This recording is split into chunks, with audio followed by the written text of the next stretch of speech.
사도행전 9장 1절에서 19절입니다. 교독하겠습니다. 제가 먼저 1절을 읽겠습니다. 사울이 주의 제자들에 대하여 여전히 위협과 살기가 등등하여 대제사장에게 가서 고문을 청하니 그 돌을 따르는 사람을 만나면 남녀를 모으고 결박하여 예루살렘으로 잡아오려 합니다. 사울이 길을 가다가 다메섹에 가까이 이르렀더니 호련히 하늘로부터 빛이 그를 둘러 비추는지라. 사울아 사울아 내가 어찌하여 나를 박해하느냐 하시거늘 대답하되 주여 누구시니까 이르되 나는 내가 박해하는 예수라. 시내로 들어가라.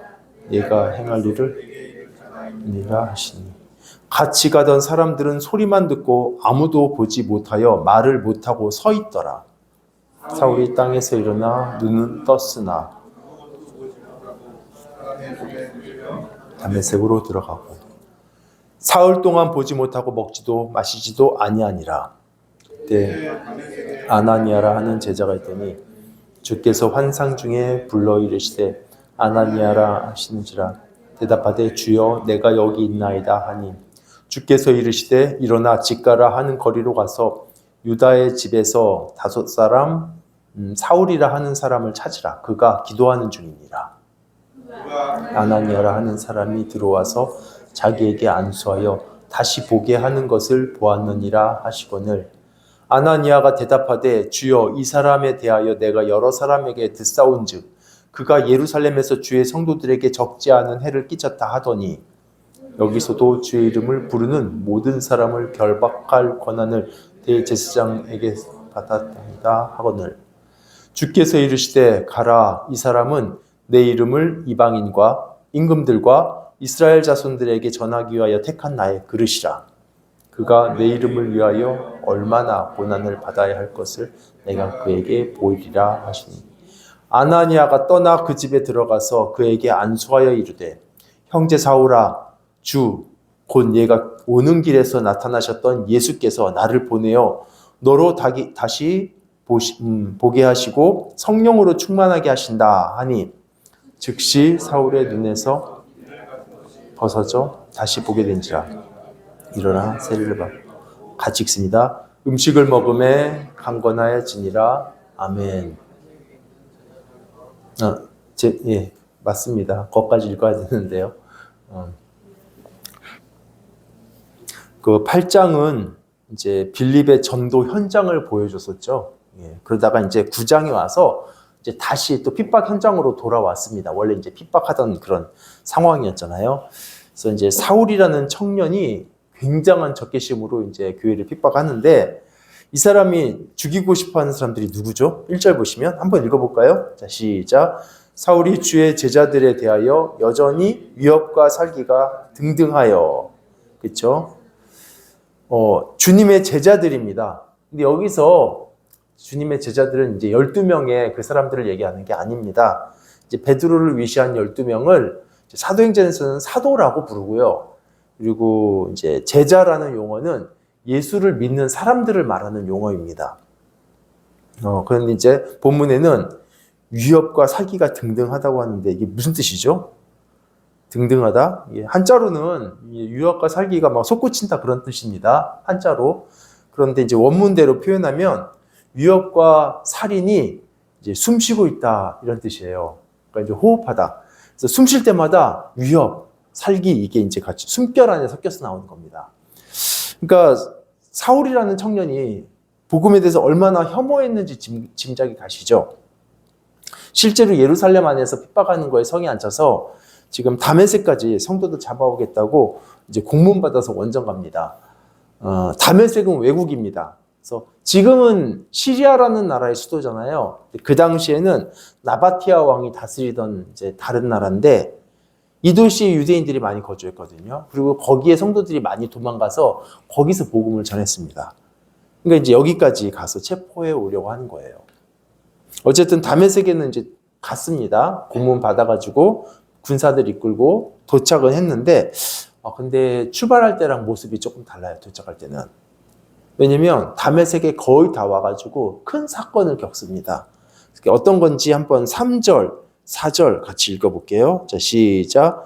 사울이 길을 가다가 다메섹에 가까이 이르더니 호련히 하늘로부터 빛이 그를 둘러 비추는지라. 땅에 엎드러져 들음에 소리가 있어 이르시되 사울아 사울아 내가 어찌하여 나를 박해하느냐 하시거늘. 굉장히 좀 신비한 경험이죠. 갑작스러운 빛을 받고 그래서 꼬꾸라졌습니다. 그때 이제 승천하신 예수님의 음성까지 들은 거예요. 그래서 듣고 일어났는데 앞이 안 보입니다. 그래서 이제 다른 사람 손에 이끌려서 다메섹까지 들어갔고요. 그리고 그 이후에 다시 눈을 뜨게 되는 것도 기적적인 방법이었고 그래서 예수를 믿게 돼요, 이 사람은.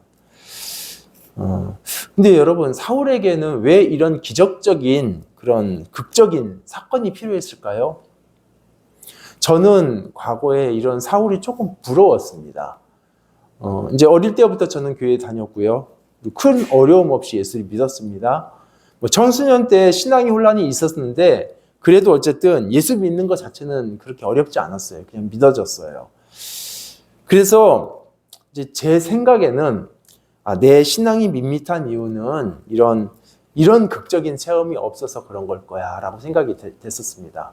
근데 실제로 흔하지는 않지만 간혹 이런 비슷한 체험들을 하신 분들이 있거든요. 굉장히 누가 봐도 신비스러운 경험을 통해서 예수를 믿게 되는 경우가 있습니다. 불치병인데 정말 기도를 했더니 그냥 나아버리는 경우도 있었고요. 근데 의외로 저처럼 생각하시는 분들이 많더라고요.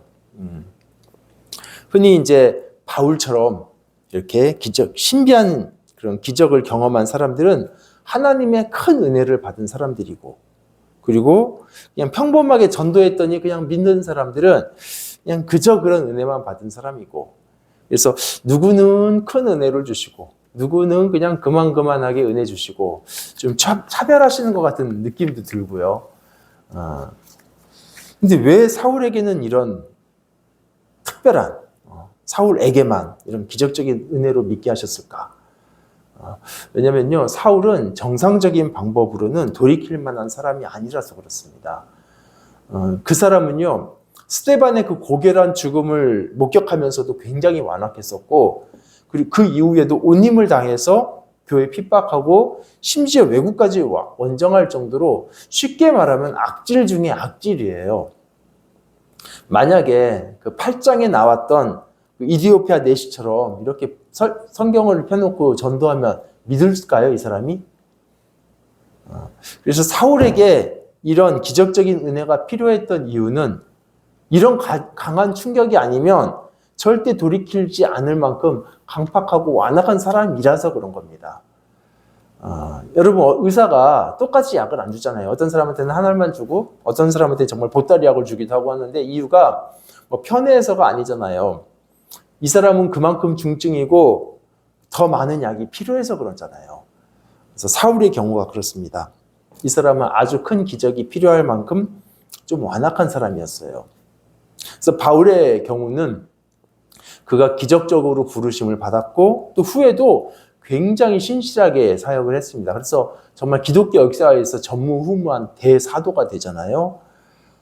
근데 여러분, 그 앞에서 기적적으로 부름 받았다가 그 후자를 항상 보장하는 건 아닙니다.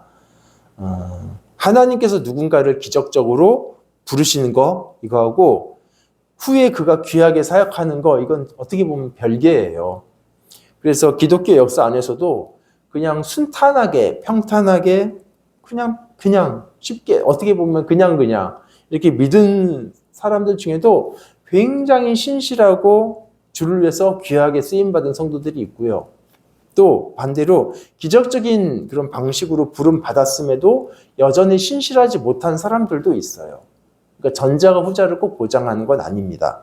바울의 경우는 이게 두 개가 같이 가서 참 감사하지만, 그래서 사울의 경우 이 사람은 하나님께서 필요에 의해서 꼭 부르셔야 될 사람이기 때문에 부득불 이 방법을 통해서라도 부르신 겁니다.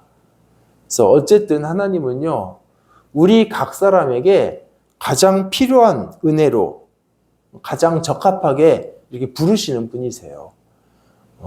그래서 우리에게 중요한 게 뭘까요?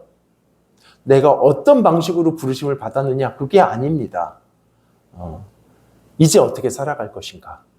이제 어떻게 신앙생활 할 것인가? 그게 중요한 것이지, 내가 뭐 이렇게 큰 은혜와 막 신비한 체험을 해서 부름 받았다. 그냥 C.S. 루이스처럼 그냥 뭐 이렇게 말씀을 또 누구랑 대화하다가 예수를 믿어야 되겠구나 해서 믿었다. 그런 어떻게 부름 받은지는 중요하지 않아요. 그 이후에 우리가 어떻게 할 것인가가 중요하지. 예. 그리고 이제 방금 읽었던 3절, 4절에서도 한 가지만 더 나누겠습니다. 4절에서 예수께서 사울을 부르시면서 뭐라고 하셨죠? 예, 사울아, 사울아, 내가 어찌하여 나를 박해하느냐 이렇게 부르셨죠. 5절에서도 사울이 누구십니까? 그랬을 때 나는 네가 박해하는 예수다 이렇게 말했습니다.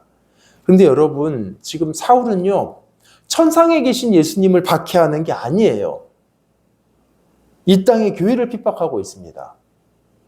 그런데 주님께서는 네가 어찌하여 나의 교회를 핍박하느냐, 또는 네가 어찌하여 나의 제자들을 핍박하느냐라고 안 하시고 네가 왜 나를 핍박하느냐라고 하셨더라고요. 그러니까 핍박당하는 교회하고 예수님 자신을 동일시하셨습니다. 근데 사실은 동일시 정도가 아니에요. 예수님과 교회는 하나입니다. 예수님이 교회의 머리시고요. 교회는 그분의 몸입니다. 물론 머리와 몸은 분명하게 구분이 돼요. 머리는 머리고 몸은 몸이잖아요. 그렇지만 머리와 몸은 분리가 안 됩니다. 하나예요. 머리와 몸은. 그런 면에서 사울이 박해하던 교회는 예수님의 몸이고, 그리고 예수님과 연합된 교회를 핍박하는 거, 그거 예수님을 박해하는 거 맞아요. 우리는 교회가 핍박당할 때, 이제 또 그리고 성도들이 막 사울 같은 사람한테 막 죽임을 당할 때, 예수님께서 굉장히 멀리서 하늘에서 그냥 보고만 계시는 것처럼, 발만 동동 굴리시는 것처럼. 근데 그게 아니라 지금 우리가 당하는 핍박은 주님께서 함께 당하시는 거예요. 그럼 이제 이런 질문이 당연히 생기죠. 아니, 그러면 주님의 몸이라면서 왜 교회가 어려움 당하는 걸 그냥 방치하세요? 얼마든지 예수님 힘 있잖아요. 막으실 수 있잖아요. 근데 주님께서는 바로 이 방식으로 세상을 이기셨습니다. 주님 자신도. 십자가로 이 세상을 이기셨잖아요. 십자가는 실패가 아니라 승리였습니다. 이제 흔히 생각하는 것처럼 십자가는 실패인데 부활을 통해서 역전됐다가 아니라 십자가 자체가 승리인데 부활이 이게 승리였다라는 것을 확인시켜 주는 것뿐이에요. 그래서 실제로 복음 때문에 고난을 당한다, 또는 심지어 순교자가 되어서 피가 뿌려지는 그곳마다 사실은 그게 승리입니다. 그걸로 인해서 세상을 이기게 되고, 또 세상이 생명을 얻게 되고, 그리고 더 많은 열매들이 맺게 되고, 이것이 세상을 구원하는 방식이에요. 주님의 길이고. 그러면은 교회가 고난당해서 그렇게 세상이 구원받고 세상을 이긴다 하지만 정작 그 교회는, 그 죽음당한 성도는, 억울한 피는 그냥 어떻게 돼요? 세상이야 뭐 교회의 어떤 고난과 죽음을 통해서 생명을 얻는다 치지만 그 교회 자체는요, 그 성도는요. 근데 여러분, 십자가를 안 끝나고 그 부활로 귀결되어서 그것이 승리였음을 보여주는 것처럼 교회의 아픔도 비교할 수 없는 보석으로 결국에 확인됩니다. 잠깐의 고난에 하나님께서는 비교도 안 되는 영광으로 확인시켜 주세요.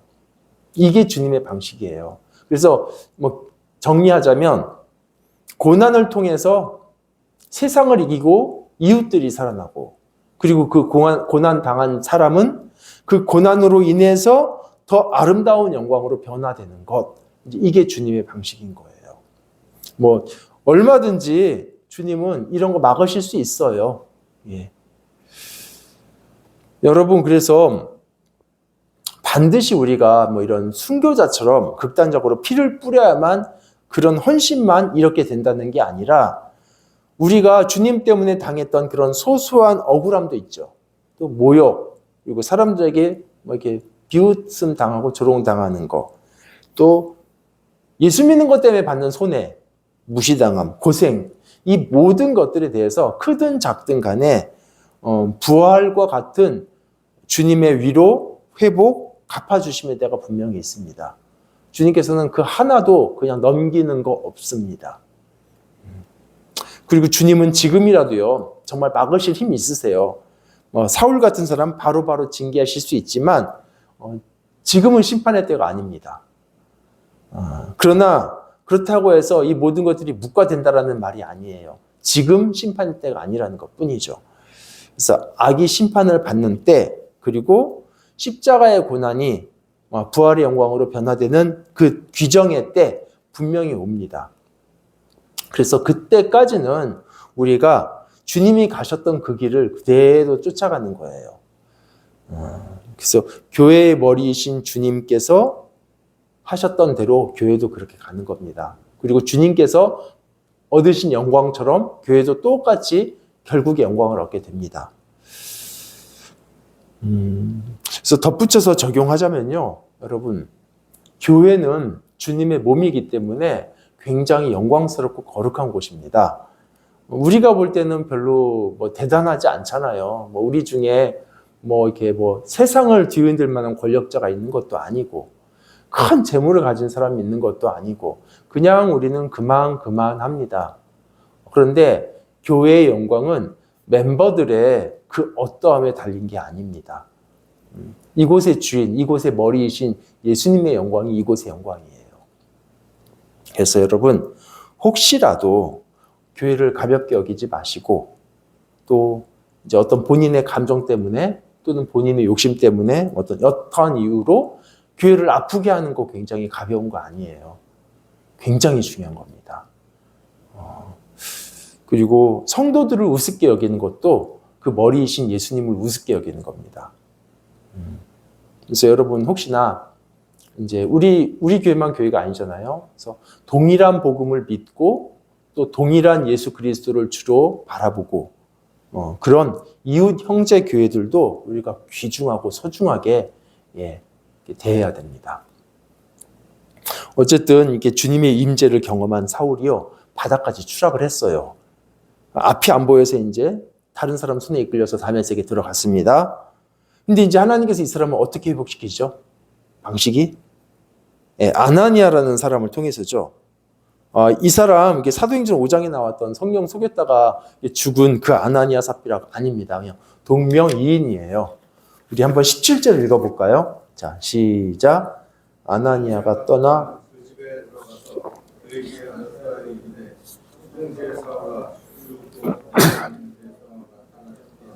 예수께서 너를 다시 보게 하시고 성령으로 충만하게 하신다 하니.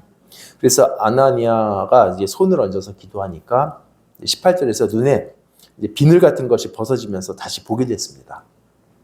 그리고 이제 아나니아가 이 사울에게 세례를 베풀어요. 세례를. 그리고 이제 사울은 밥을 먹고 건강해집니다. 아마 이때까지 금식했던 것 같아요. 그래서 11절까지 참고하면 금식 기도했던 것 같습니다. 그리고 이제 그 이후에는 이 핍박자였던 사울이 다메섹의 성도들과 함께 지내게 됩니다. 그런데 이제 본문을 읽으면서 한 가지 좀 궁금한 게 있더라고요. 이제 사울의 눈을 뜨게 하기 위해서 하나님께서는 굉장히 복잡한 과정을 거치셨어요. 근데 지금 보십시오. 사울이 회개했어요. 예수 믿었어요. 그리고 기도 중이었으면 그냥 바로 하나님께서 치료해 주셔도 되지 않았을까요? 근데 하나님께서는 직접 안 하시고 굳이 아나니아를 통해서 사울을 고치셨습니다. 그래서 아나니아에게 뭐라고 하셨냐면 너 가서 사울이라는 사람 만나라. 이렇게 기도해줘라. 아나니아가 예스 안 하죠. 토를 달죠. 그러니까 또 하나님께서 또 설득을 하셔요. 그리고 또 뭐라고 하셨냐면 사울이라는 사람이 네가 올 것을 이미 환상으로 봤다. 이 얘기 하셨거든요. 우리 12절 한번 보죠. 12절 시작. 그가 아나니아라는 사람이 들어와서 하시거늘. 그러니까 사울에게도 별도로 아나니아가 올 것을 환상으로 보여주셨다는 말씀입니다. 아니 그냥 한 방에 이렇게 이 사람한테 뭐 보여주시고 이 사람한테 말하고 할 거 없이 그냥 고쳐주시면 되잖아요. 왜 이렇게 복잡하게 번잡하게 하셨을까요? 하나님께서는 복음의 역사를 운행하심에 있어서 그분이 주관자이신데 교회를 통해서 하십니다. 교회를 배제하고 일하시지 않으세요. 아까도 말씀드렸듯이 교회는 주님의 몸입니다. 이 말이요. 주님께서 하시는 자신의 일을 그 몸인 교회를 통해서 하신다는 얘기도 있어요. 그러니까 단지 보호한다는 차원에서만 주님의 몸이다가 아니라 주님의 일을 감당한다는 면에서도 역시 교회가 주님의 대행자 몸입니다. 그래서 사울을 회복하게 하는 일에도 제자인 아나니아, 즉 교회죠. 교회의 일원을 통해서 안수를 통해서 고치시고 세례도 교회를 통해서 받게 하시고 나중에 선교사로 파송도요. 안디옥 교회의 안수를 통해서 가게 됩니다. 안수라는 것은 위임이라는 얘기예요. 교회가 이런 곳이에요. 그러니까 우리가 볼 때는 오늘날에도 교회가 잘못된 것들 많이 보이잖아요. 그래서 사람들은 무시하고 또 배제하고 그런데 이게 바람직하지 않은 겁니다. 교회하고 분리돼서 신앙생활하는 것 또는 교회하고 분리되어서 어떤 주님의 사역을 감당한다는 것 이게 그렇게 바람직한 게 아니에요. 우리가 형편없다고 무시하는 그 교회를 통해서 주님은 자신의 일을 하고 계신다니까요. 그래서 교회가 이만큼 주님께 소중한 존재입니다. 그래서 제가 이제 여러 사역을 뭐 혼자 이끌지 않고 또 혼자 하지 않고 좀 가능한 한 함께 하고 싶은 이유는요. 바로 교회인 여러분이 주님의 몸이고 여러분이 예수님의 대행자라는 사실 때문에도 있어요. 예. 그래야 됩니다. 그래서 저는 한두 사람이 그냥 탁월하게 다 해가지고 성도들은 아무것도 안 하는 게 아니라 우리 성도들이 그러니까 예수님의 일을 다 하나라도 조금이라도 다 감당하는 걸 기대해요. 그래서 하나님께서는 또 그 일을 할 수 있도록 은사라는 것을 주십니다. 은사는 괜히 폼 잡으라고 주시는 게 아니라 섬김을 위해서 주시는 거거든요. 그리고 은사 없는 사람은 없습니다. 다 다양하게 하나님께서 필요에 따라서 주시는 거죠. 그래서 저희 안에서 좀 다양한 은사들이 있고 한두 사람에 의해서가 아니라 공동체 각각을 통해서 이 다양한 은사들이 좀 이렇게 보여졌으면 좋겠어요. 어떤 성도님은 막 기도하면 하나님께서 그 사람을 통해서 병을 낫게 하신다든지 그럼 얼마나 공동체가 풍성해지겠어요. 또 어떤 사람은 말씀을 잘 가르쳐서 사람들이 말씀을 잘 이해하게 돕는다든지 어떤 사람은 기도로서 여러 방법이 있겠죠. 그래서 그런 것들이 우리 안에 풍성해야 됩니다. 그냥 단지 일을 효과적으로 효율적으로 아니에요. 사실 우리 규모에서 효율적으로 하려면 몇몇이 하는 게 더 빠릅니다. 이게 나눠서 하는 것보다. 예. 그리고 오늘 본문에서 이제 어쨌든 주님께서는 사울을 위해서 직접 안 하시고 이제 자신의 몸을 교회를 통해서 이제 회복시키셨죠. 그래서 그 일을 위해서 보내신 아나니아 어떤 사람일까요? 여러분 보세요. 이 사울은 우리가 잘 아는 그 대사도 바울입니다. 그렇죠? 그렇다면 아나니아는 이런 위대한 사람을 눈뜨게 하고 또 이 사람한테 세례를 줄 정도였으니까 굉장히 좀 대단한 인물이었겠죠? 아무나 안 보내셨겠죠? 그런데 아닙니다. 아나니아는요, 그냥 다메섹에 살던 평범한 성도예요.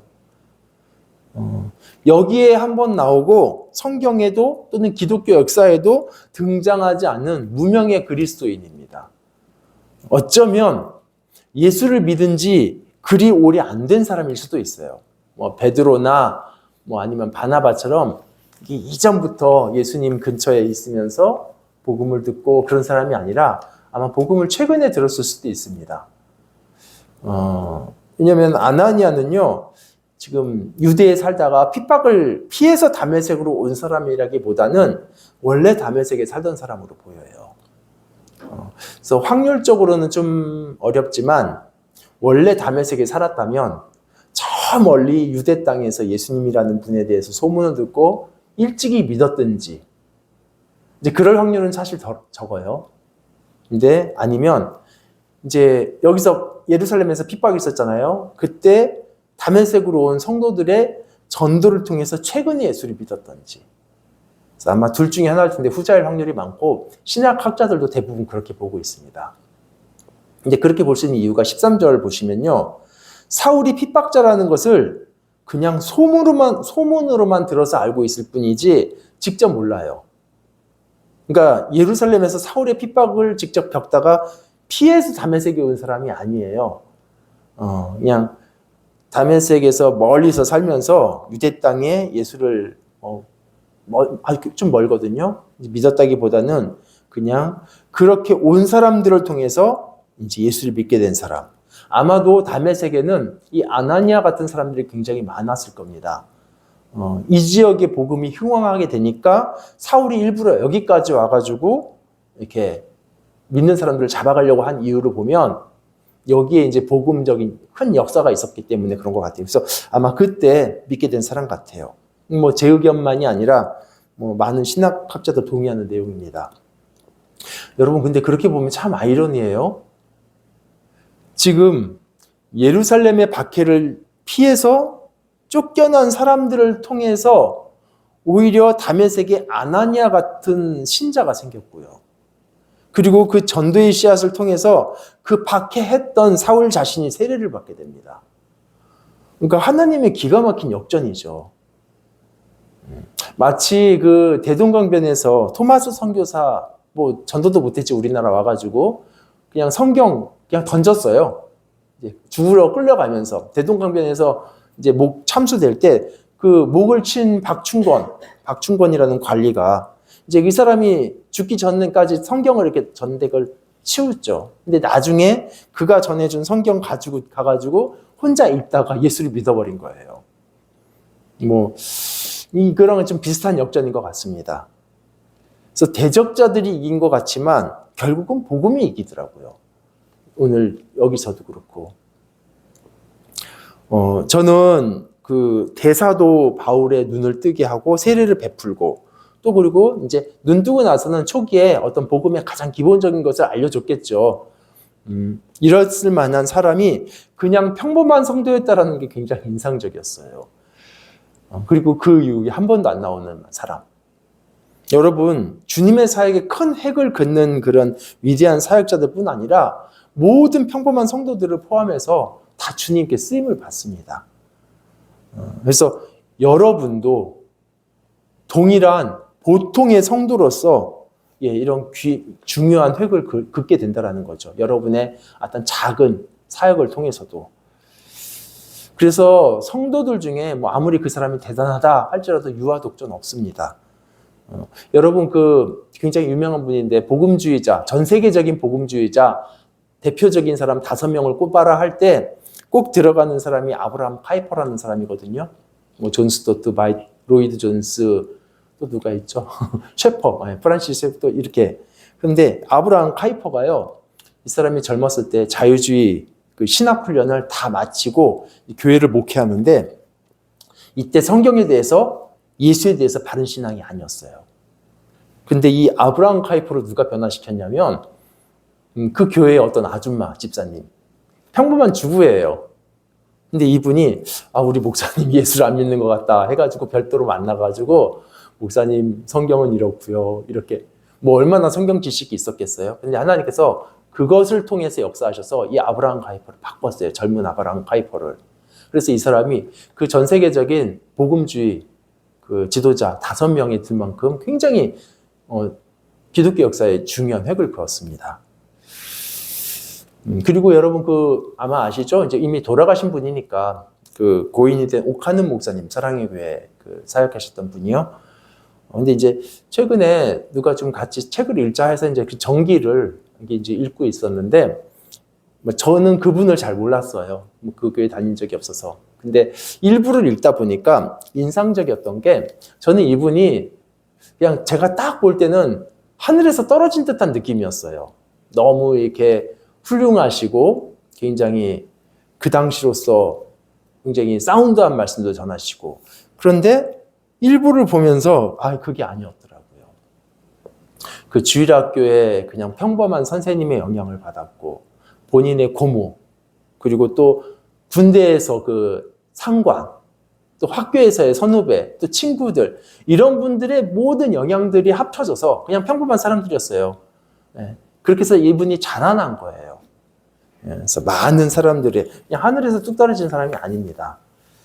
그래서 여러분에게도 한번 적용해 봤으면 좋겠어요.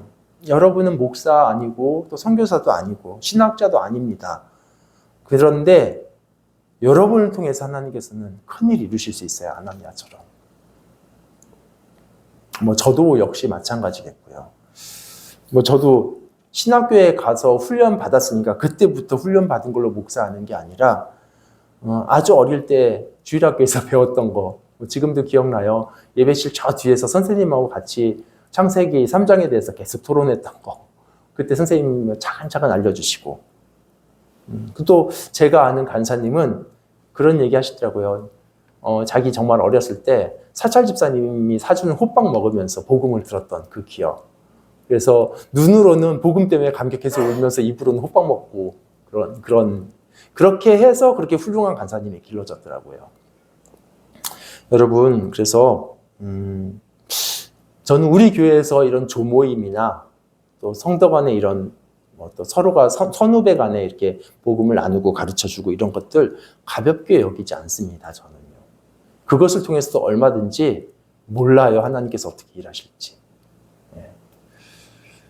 누군가의 인생을 바꾸고 그 바뀐 인생이 세상을 바꿀 수 있습니다. 끝으로 한 가지만 나누고 마치겠습니다. 여러분, 사울이 바울이 됐다는 사실을 기억해야 돼요. 누구나 알죠. 근데 저는 가끔 종종 잊어버립니다. 우리는 당장 보는 모습이 전부라고 생각하게 되거든요. 저도 그렇고. 근데 하나님의 은혜가 개입되면 바뀌어요. 이 사울이 바울로. 그래서 여러분 혹시라도 교회 안에서 모두가 다 천사 같지 않잖아요. 정말 왜 저러지 저 형은 왜 저러지 저 누나는 이런 사람이 있을 수 있습니다. 그런데 교회를 어지럽게 하는 사람, 그거 굉장히 잘못된 거죠. 그리고 그건 분명히 옳게 해야 되죠. 그렇지만 분명히 하고 엄중하게 대처는 해야 되지만 변화될 가능성까지 포기해서는 절대 안 돼요. 저런 나쁜 사람은 그냥 빨리 멸망하든지 아니면 우리 교회를 떠나든지 절대 그러지 마시고 정말 변화돼서 귀하게 하나님 앞에 쓰임받도록 기도해야 됩니다. 그래서 우리는 하나님께서 포기 안 하시면 절대 포기하면 안 돼요. 우리도 포기하면 안 돼요. 물론 그 포기 안 한다라는 게 아무렇게나 해도 괜찮다 그 얘기는 아니죠. 교회가 해야 될 만큼 치리도 하고 권면도 하고 해야 되지만 포기를 하면 안 된다는 거죠. 치리한다라는 것도 포기하는 건 아닙니다. 그를 끝까지 바루기 위해서 하는 거죠. 그래서 여러분, 만약 혹시 우리 중에 저를 포함해서 우리 중에 교회를 어지럽게 하는 그런 경우가 생기면 두 가지 면에서 반응해야 됩니다. 그래서 첫째는 그런 악행과 잘못이 계속되지 않도록 이렇게 철저하게 대처해야 돼요. 그렇죠? 질의를 하든. 둘째는 그렇게 하지만 함께 하나님의 은혜를 구하면서 아름답게 바뀔 걸 기대하고 기도해야 됩니다.